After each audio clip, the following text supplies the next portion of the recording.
Welcome to the Salmon Runs YouTube. Enjoy the video. You already have the file open, so start by selecting the word or phrase you want to recolor. Once selected, move straight to the text color tool in the toolbar or the format menu. Don't browse other settings. You do this because direct selection ensures only that text changes, not surrounding formatting. Make sure to notice if the tool shows a palette, swatch, or a hex field. That tells you whether you can pick a predefined color or enter a custom code.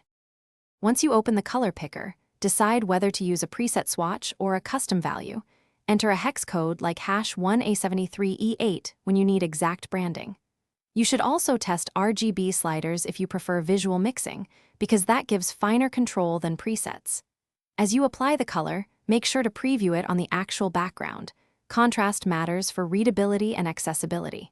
If available, apply the color to a style so you can reuse it consistently across the document.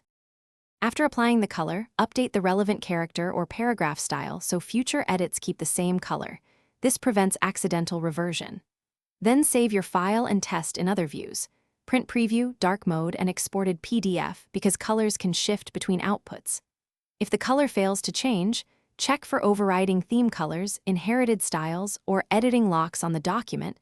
Unlock or modify the style source, and then reapply.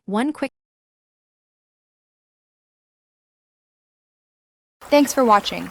Consider subscribing if we helped you.